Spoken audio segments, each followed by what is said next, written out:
Bom dia.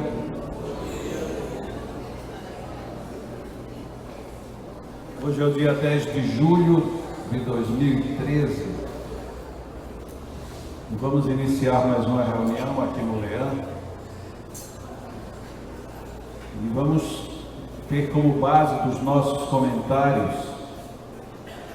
um único versículo de Mateus que foi comentado depois por Allan Kardec no livro Evangelho segundo o Espiritismo, que é a abertura do capítulo 7.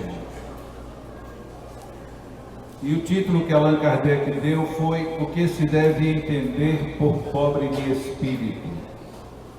E o versículo de Mateus está no capítulo 5, é o item 3, em que ele diz: bem-aventurados os pobres de espírito, porque deles é o reino dos céus. Muitas vezes ficamos sem entender muitas das colocações de Jesus. Algumas porque ele tratou de uma forma extremamente coloquial, bem simples, bem direta.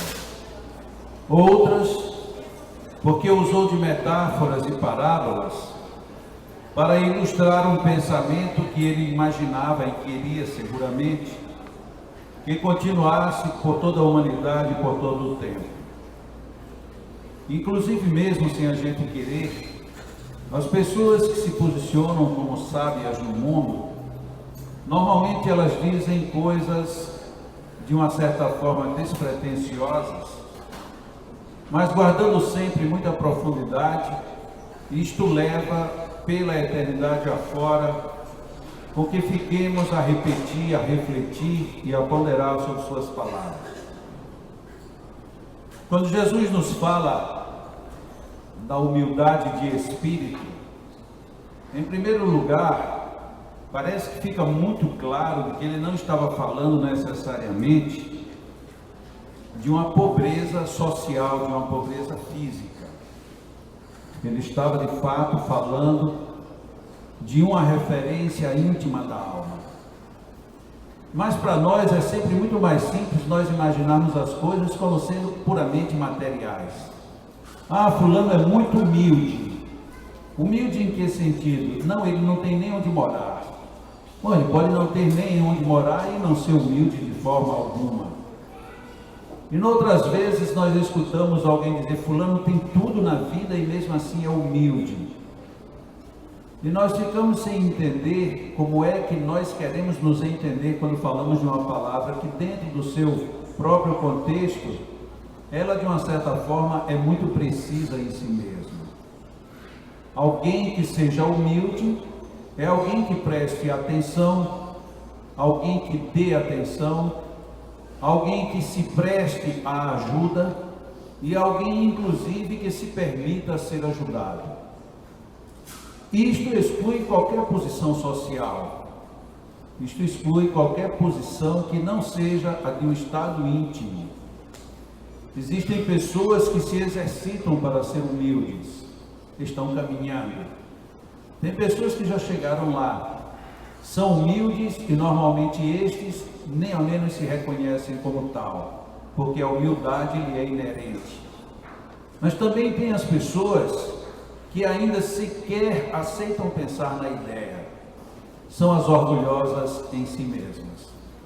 Allan Kardec, comentando este versículo no Evangelho, capítulo 7, ele coloca duas situações bem interessantes. Primeiro, muita gente não quer ter a humildade de pensar em algo ou alguém superior, porque se sente tão acima de tudo e de todos, que não lhe cabe acreditar que alguém possa lhe ter algum tipo de domínio.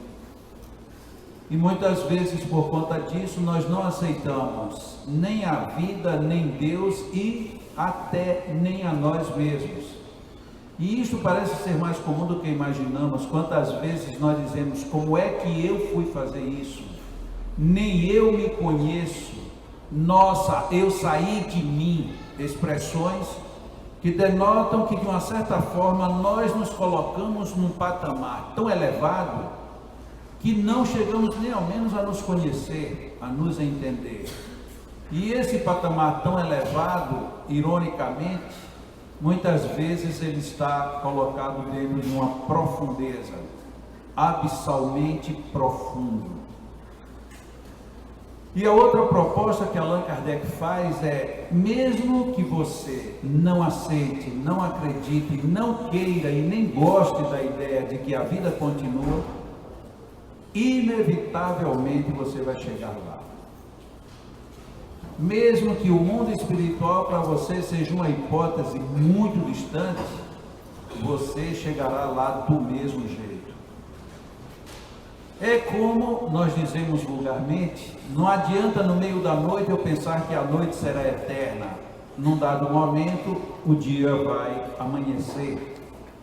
Ainda mesmo quem vive em países nórdicos como a Noruega, em que nós temos o dia, quando ele vai terminando, ele recomeça, ou a noite, quando parece que vai clarear, volta a anoitecer outra vez. Apesar disso, o dia será dia e a noite será noite. Dentro desses dois aspectos colocados por Allan Kardec, nós vemos que se sobressai o orgulho, e então ele diz que o orgulho nada mais é do que uma revolta contra Deus. E cabe então a nossa reflexão, mas contra que Deus? Um Deus, uma entidade que está num reino distante apenas a observar a nossa vida? Ou no Deus interior, que é maior do que o que eu mesmo sou e penso de mim mesmo?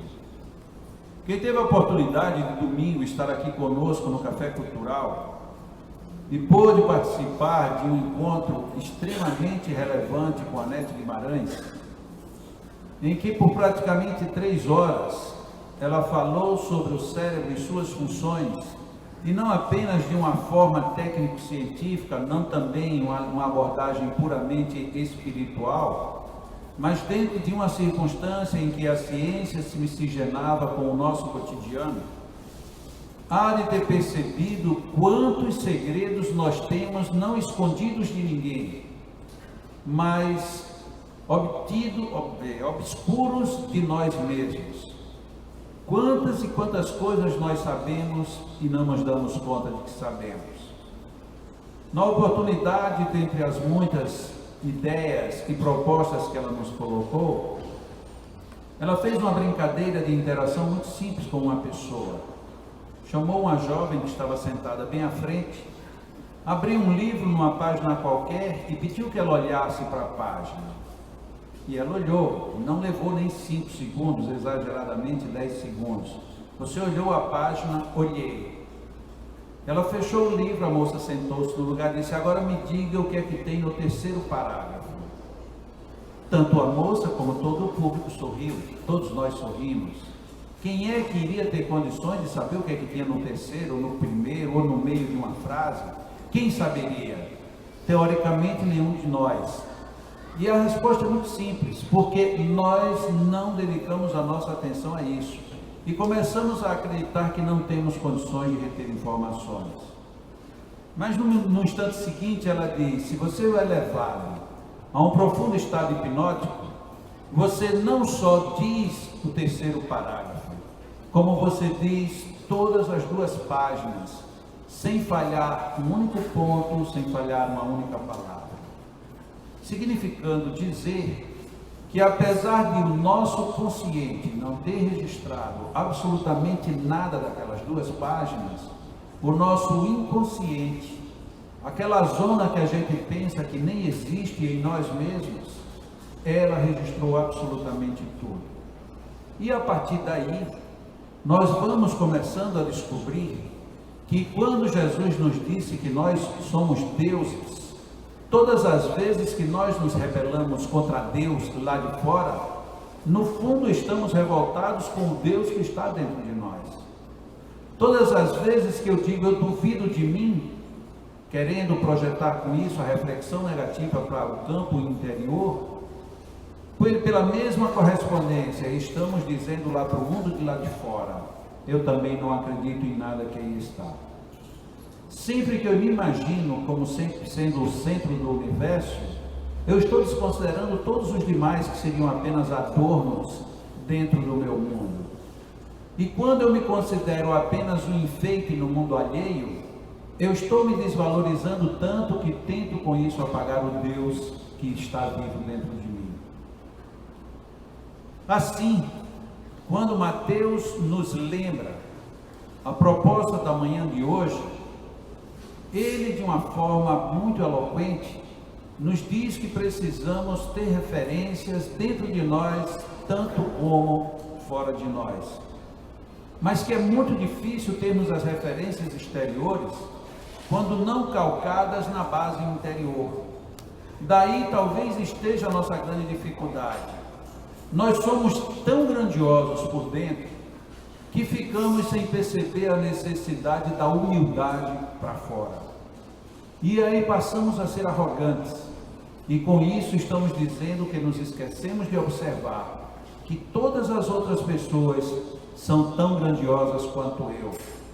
E todas as vezes que eu aceito de que Jesus me disse, vós sois deuses, ele não disse isso num caráter individual e pontual. Ele colocou absolutamente para todos nós. Vós sois deuses. Você é Deus. Eu sou Deus. Cada um de nós somos deuses. Daí ter filosofias e religiões que nos orientam a que nos saudemos uns aos outros, dizendo o meu Deus saúda o teu Deus, porque na realidade eu como Deus sou você como Deus. E de repente a gente começa a entender a subjetividade profunda de algumas afirmações de Jesus, como ele dizia, eu e o Pai somos um. Porque se nós que somos muito mais imperfeitos somos deuses, ele com muito mais intensa razão sabia-se Deus, mas não o Deus que se confundia, mas o Deus que funde, não o Deus que dispersa, mas o Deus que une, não o Deus que nos achata, mas o Deus que nos engrandece. Porque esse é o outro dilema que nós temos na questão do precisarmos ser humildes. Nós queremos ser humildes quando na realidade estamos sendo covardes. Nós queremos ser humildes quando isso nos interessa o próprio ego. Nós queremos ser humildes quando, para demonstrar aos outros que estamos num nível superior, escondemos as nossas imperfeições. Mas a humildade a que Jesus fazia referência, e que Allan Kardec, em O Evangelho segundo o Espiritismo, muito bem estudou ao longo de todo o capítulo 7, é essa humildade que me transforma em Deus, no Senhor do Universo. E eu sou tão Senhor do Universo que controlo o universo que está nas minhas mãos. E o universo que está nas minhas mãos sou eu mesmo. São os meus impulsos, a minha teimosia, a minha não reflexão nas coisas maiores. Por que é preciso que pensemos dessa maneira? Porque nós estamos, inclusive, filosoficamente e psicologicamente também, mal acostumados a entender o que seria humildade. Achamos que a humildade é sinônimo de anulação, e nunca foi isso. Porque Jesus não se anulou em nenhum momento de todos os seus exemplos de vida. E como ele não cobrava de ninguém nada que ele não fazia, ele é um grande exemplo de humildade. És, pois, rei? Nos evangelhos é colocado uma interrogação. Na minha leitura pessoal, Pilatos estava reconhecendo, és, pois, rei. E Jesus não se fez de rogado. E ele sabia que, a depender da sua resposta, a condenação ou a absolvição viria. E ele disse, tu, Pilatos, tu o dizes, sou rei. Esse homem que se dizia rei, sabendo que por conta disso ele seria condenado, onde estava a humildade dele quando ele disse, sou rei? Ele não estava falando de nenhum poder temporário. Ele estava falando exatamente de um reinado que nem mesmo a morte lhe tomaria mais o seu cetro. Isto é ser humilde, é você ter total confiança do que você é, do que você pode, e sabendo o que é e o que pode, faz. Porque tem muita gente que tem confiança de que é, de que pode, mas não faz. E não faz pretextando humildade. Jesus não pretextou humildade nessas horas. Nessas horas ele foi. Mas se tu quiseres, Senhor, chama que os anjos do céu virão te tirar e te salvar. Ou, essa foi a frase dos apóstolos, ou a frase do homem que queria tentá-lo da maneira mais vil: venda-lhe os olhos, dá-lhe uma tapa e diz: se tu és profeta, diz quem te bateu na face. E ele não acedeu a nenhuma provocação dita superior, também a nenhuma provocação dita inferior. Por quê? Porque ele tinha a humildade de saber se o rei, não o rei para fora, mas o rei de dentro, eu tenho o domínio, eu tenho o controle, eu sei quem eu sou, eu sei o que eu posso e isso eu faço. Por isso que ele disse, no alto da sua sabedoria e da sua humildade: no mundo passais ou passareis por aflições, mas tenham bom ânimo, porque eu venci o mundo. E fechando agora esta reflexão da manhã, a humildade a que Jesus fazia referência estava resumida nessas 3 palavras: tenha bom ânimo. Se nós tivermos bom ânimo, nós venceremos absolutamente tudo e todos, assim como ele venceu o mundo da forma mais torpe que existia nas condenações de sua época, preso a uma cruz. Mas nenhuma cruz foi capaz de lhe tirar a sua humildade, a sua força e o seu exemplo. Por isso que se alguém te provoca, querendo testar os teus dons proféticos, e aqui no sentido bem aberto da expressão, ou se alguém te provoca dizendo simplesmente que você já está perfeito nesta vida e que não precisa de mais nada, não responda, não conteste, demonstre que você tem um Deus dentro de você. E você tendo um Deus, você é Deus, e se você é Deus, é dono do universo, do seu universo. Controle, domine, impere a sua vontade sobre todos os impulsos. Esta a maior humildade que nós podemos exercer dentro de nossas próprias existências. Vamos agora fazer a nossa meditação. Vamos nos preparar para o momento em que vamos todos participar do passe coletivo, que é um passe que, como algumas vezes eu já tentei explicar aqui, é um passe diferente daquele que nós recebemos nas cabines de passes em todos os lugares que vamos. No passe individual, no passe de cabine, no passe onde um passista vem até nós, normalmente nos é pedido que nós fiquemos em relaxamento e em oração, porque os passistas, os magnetizadores, irão fazer tudo o que seja necessário. A nossa posição, portanto, é uma posição extremamente passiva. Mas quando chega a hora do passe coletivo, isto tudo se inverte. Porque tanto os magnetizadores encarnados, como aqueles que estão no mundo espiritual, eles, de uma certa forma, predispõem a doação dos fluidos, os dispõem à nossa própria busca. Mas, assim como disse Jesus, buscai e achareis, pedi e obterás, da mesma maneira, na hora do passe coletivo, nós devemos pedir, bater para que a porta se abra, mas sobretudo buscar. Então, nestes momentos que antecedem o passe coletivo, em que ficamos fazendo uma meditação, tudo isso é para nos prepararmos, para irmos abrindo a nossa mente e o nosso coração, para que essas energias tenham acesso à nossa existência, ao nosso corpo e a nós mesmos espíritos.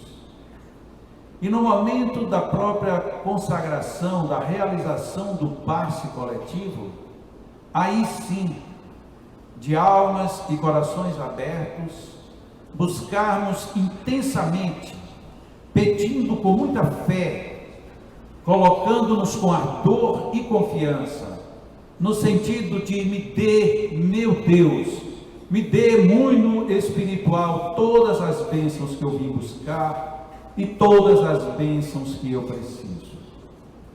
Assim, comecemos a nossa reflexão, meditação desta manhã, pensando na purificação do ar que fica depois que passa um período de chuvas.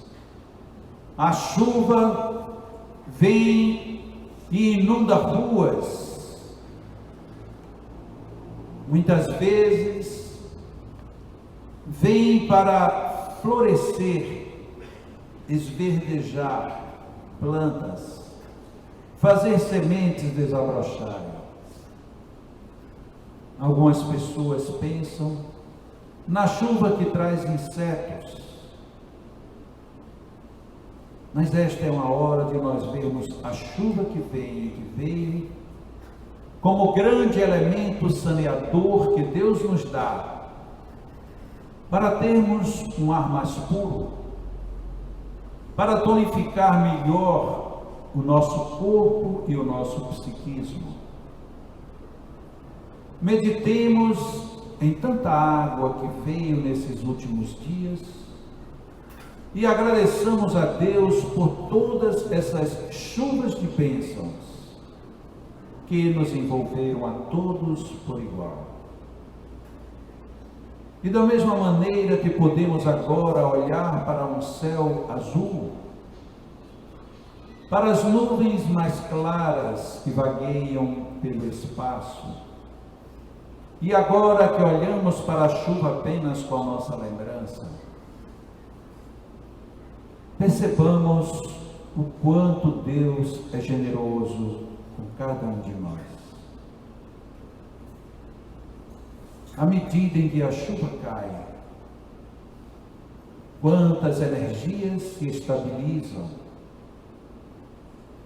quantos verdadeiros blocos energéticos que estavam congestionando nossas vidas tiveram a oportunidade de serem naturalmente removidos. Como Deus a fazer sobre cada um de nós grandes atos dispersivos de fluidos nocivos, permitindo-nos agora buscar na natureza todos os benefícios que precisamos. E enquanto a chuva caía, enquanto aproveitávamos para nos agasalharmos melhor, enquanto as noites ficavam mais convidativas ao repouso, a natureza trabalhava para nos dar a oportunidade de recebermos as suas bênçãos. E neste momento, em que certamente já estamos abrindo todos os nossos campos para recebermos um outro tipo de chuva e de energias, a chuva e as energias do mundo espiritual e dos amigos magnetizadores que a partir de agora começam a doar objetivamente seus fluidos. Agora que já estamos abertos para tudo isso, inspiremos toda a pureza que Deus nos permitiu vivermos. Inspiremos todo o ar com um sentido de gratidão e de vida. Inspiremos todas as bênçãos à nossa disposição. E nos lembremos de expirar com total gratidão à vida, porque é neste ciclo que nos renovamos. É no ciclo do respirar, expirar, que nós nos fazemos melhores e mais saudáveis. Inspiremos profundamente, comprimindo o diafragma para baixo. E expiremos com gratidão, devolvendo à vida tudo de bom que recebemos. Inspiremos as bênçãos do alto. E expiremos o nosso carinho ao Pai que nunca nos abandona. Inspiremos gratidão. Inspiremos amor. Inspiremos harmonia e paz. E devolvamos a Deus as nossas melhores posições de profundo agradecimento por tudo. Envolvamos-nos num clima de oração e de harmonia. Permaneçamos serenos. Deixemos que esta chuva de bons fluidos invada nosso corpo e nosso psiquismo, permitindo-nos a fecundidade da boa plantação para usufruirmos da boa colheita. Nós aqui viemos para receber as bênçãos do alto. Nos permitamos recebê-las, portanto. Muitos devemos estar sentindo agora sensações como de um carinho, de uma carícia, de uma mão suavemente envolvendo-nos a cabeça, tocando-nos nos nossos pontos mais doloridos. Certamente, a dor que nos constrange a alma e que muitas vezes nos faz expelir lágrimas, neste momento recebe um bálsamo, uma bênção, todo um novo projeto de energias salutares. E como isto continua, nós rogamos às nossas mentes e aos nossos corações que não nos dispersemos, que continuemos em oração, que continuemos a sentir tudo isto que agora estamos sentindo, enquanto os nossos magnetizadores vão fazer a magnetização de nossas águas. Continuemos em oração, continuemos inspirando bênçãos, inspirando vida, inspirando dádivas. E expiremos o nosso agradecimento a Deus por tudo. E neste exercício continuemos em estado de oração, sentindo tudo de bom que nos acontece e agradecendo por tudo isto. Continuemos em oração.